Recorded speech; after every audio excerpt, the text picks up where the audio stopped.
Hello and welcome to the second episode of Budget with Business Standard. I'm Veenu Sandhu. In the weeks leading up to the budget, we will bring you Monday to Friday news, views, and analysis on all things budget. I'll begin by welcoming my colleagues, Indipjal Dasmana, Senior Associate Editor with Business Standard, and Asis Ranjan Mishra, Economic Affairs Editor with Business Standard. Welcome to the show. At the risk of repeating ourselves, I would like to begin with the first question that we asked yesterday during the inaugural edition of Budget with Business Standard. And this is a question to both of you. This is a very different government from the kind we saw in the last 10 years. It's a coalition government and it will have its compulsions. And there are some niggling issues and some sticky points. The Agniveer scheme is one of them. How do you think these issues will play out in the budget? I think coalition governments are a mixed bag. In the past, they have delivered unprecedented economic reforms as well as dream budget.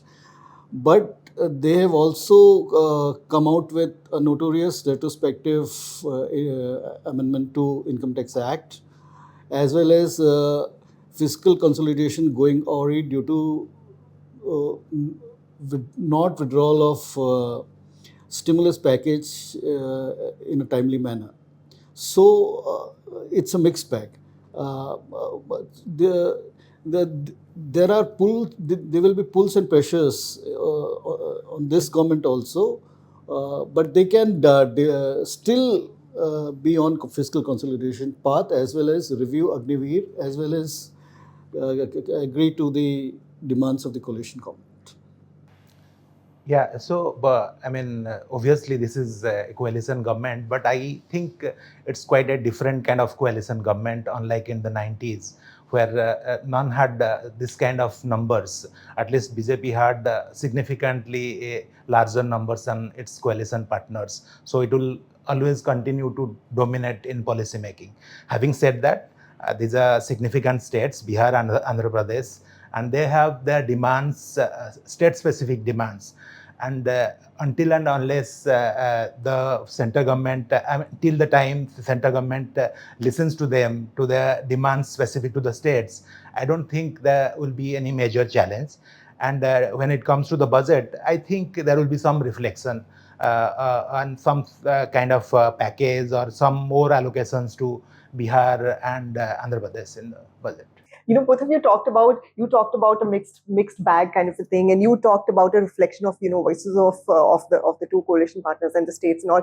And it's interesting that just today one of our columns on the edit page by Akash Prakash talks about these things, that coalitions ensure that multiple points of views are heard and may better reflect the diversity of the country. But he also raises a lot of questions on, what are some of the concerns among the investors, where he talks about that one of the concerns is the reasons the BJP ascribes to its weaker than expected performance. But from the macro, if we move to the micro and look at, taxation, there have been suggestions that, the super rich should be taxed more. Yesterday, the finance minister met with trade unions, and one of the suggestion was this, that there should be at least an additional 2% tax on the super rich. We've had wealth tax being talked about. Sam Pitroda during the middle of the Lok Sabha elections talked about inheritance tax, and we've had French economist Thomas Piketty also making this suggestion. Do you think any of that would find a reflection or something in the budget, or is it a very sticky issue that the government would rather steer clear of? Trade unions were not the only stakeholders that met finance ministers. Earlier, industry has also met. They haven't talked about super rich tax. In fact, they opposed it. So I think super rich tax, inheritance tax, and wealth tax won't come in the budget this time around, as our discussions with our sources tell us. And also the focus of Modi's campaigns in elections were against all these taxes. I don't think they'll come in the budget.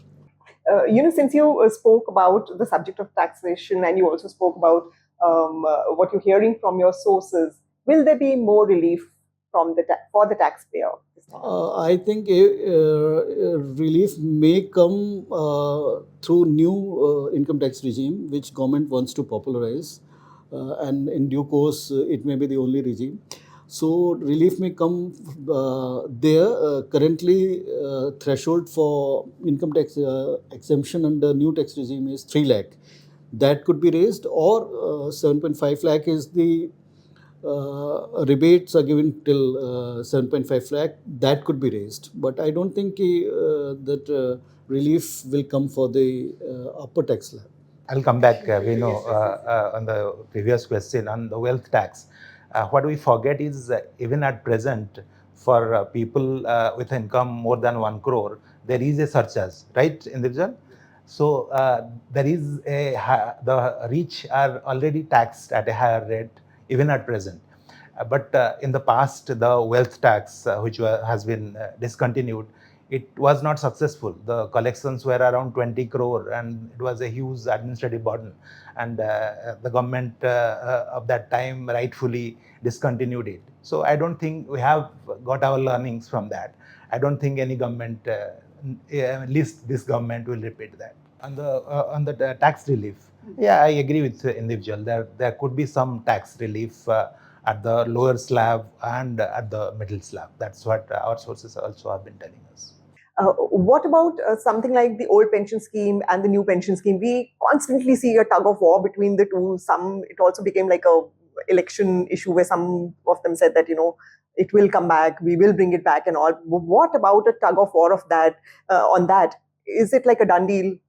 Yeah, I don't think it's a done deal yet, but the government seems to be veering towards the view that it's not a very good idea for the from the fisc perspective.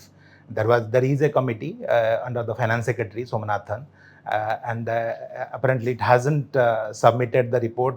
That's what the finance ministry has been telling us. Yes, and but it seems that if the government is not under extreme political pressure from electoral perspective, there is no reason why the government should implement something which is like going back, because it's the Bajpayee government which brought this new pension scheme. So going back to old pension scheme, I don't think that's going to happen anytime soon. Yeah, I agree that old pension scheme won't be revived, but new pension scheme will be reformed, which Somnathan committee is already looking into. So NPS could see some kind of assurance to government servants that their half of the basic pay or portion of the basic pay would be there in the pension, but that may not be inflation adjusted as is there in the case of old pension scheme. Asad, this is a question to you. Your sources have been telling you that the government is expected to announce more conditions for the 1.3 trillion rupees interest-free loans for CAPEX purposes to the states. How do you think states would react to something like that? Yeah, I mean, the 1.3 trillion capex support to states was announced in the interim budget, and the government is likely to announce the conditions, detailed conditions in the final budget.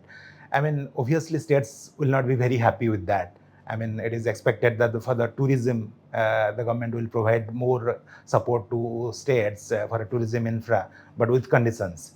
States always like untied funds from the center, so that they can repurpose it and put the money where it is needed to be invested. So obviously states will not be very happy, but they have to live with that. I mean, if the center is providing money above what it is supposed to provide, then obviously it is up to the center to decide the conditions. In fact, interim budget had put conditions on even untied funds. Rupees 55,000 crore out of 1.3 trillion was untied funds in capex loans. Even on those, the center had put conditions like the states can't change the names of centrally sponsored schemes. So they have already put some conditions which had not gone down well with the state governments. So if they put more conditions, obviously states would be opposing it. Staying on the question of capex, in the last 10 years, we've seen a lot of push on capex, and it was also supposed to boost private investment. but private investment hasn't come in the way it needs to. We do have a page one mention today, which talks about in the AGM Gautam Adani saying that he's ready to cash in on the infra sector. Do you see a capex revival in the private sector? I mean, it will all depend on the consumption cycle reviving. I mean, the rural distress part is still playing out. It hasn't recovered fully. So despite all efforts of the central government, despite a corporate tax cut, despite this huge push for capex, the private sector investments haven't recovered to the expectation of the central government. So a lot will depend actually on how the consumption cycle revives from here onwards. So private sector still have excess capacity. If you see RBI reports, the uh, cap capacity utilization of private sector is around 75% for the last 5-6 quarters. So with that excess capacity, they are not going to announce fresh investments unless demand picks up. So far as Gautam Adani's statement is concerned, in the past, the private sector has burnt its fingers on investment in infrastructure sector. That Gautam Adani may be an exception to that, but private sector would be a bit cautious at large. So demand, consumption and savings, in fact, Asit, have been like very sticky points. I mean, and they are critical, and they have both been down. Um, uh, do you see budget as an instrument trying to do something to boost consumption and savings? Yeah, if the government goes for a tax cut in the new, under the new tax regime for the lower slab and the middle slab, obviously that will provide a big consumption boost. And also, if the government allocates more funds for the rural sector, for MGNREGA, for the highways, and even for the rural road sector, so then obviously that will lead to more consumption boost. But on a sustained basis, obviously we'll need more job creation. That's what is needed to boost consumption in the economy. More disposable income at the hands of common man will obviously revive consumption. And if government takes supply side measures to boost supply of essential commodities, that may also bring down distress. That may increase demand and can indirectly help boost investment from the private sector. Jobs is a very important point that you have mentioned, and just today there's also a conversation about expanding the PLI scheme. Just today in our budget watch, our daily column, Shreya Nandi talks about the PLI scheme being expanded to more sectors beyond the 14 where it is currently in force. In what way do you see that a greater boost to the PLI scheme, and would that be useful, or would it kind of be the government be wearing itself thin on that, spreading itself thin? There are expectations that PLI scheme will be expanded to the labor intensive sector, which will create employment, mainly for semi skilled or unskilled kind of workers. But PLI and hand holding or production to domestic industries can't be long term solution for reviving labor intensive sectors. So some kind of competitiveness has to be instilled there so that they can find export markets too, because our domestic market won't be as large to create employment for on a sustainable basis. If I were to turn the clock back, and I'll just go back to the Business Standard, the inaugural edition of the Business Standard Summit that we had in end of March this year, BS Manthan. The finance minister had at that time delivered a keynote address where she had talked about Modi government 3.0, and she had talked about the reforms momentum continuing, land, labor. I mean, the contours of the government since have changed, so we don't know where that is. But she'd also talked about where, looking at India becoming a developed country by 2047, she had listed 4 I's. And those I's were innovation, infrastructure, investment, and inclusiveness. Now, if we look at inclusiveness, will we see, Asid, a more push towards financial inclusiveness? Today, in fact, the finance ministry has met public sector banks on, to review and to take stock of the financial inclusiveness schemes. What are you hearing from the ground on that front? Yeah, that's two I's out of that four are important. One is innovation and another is inclusiveness.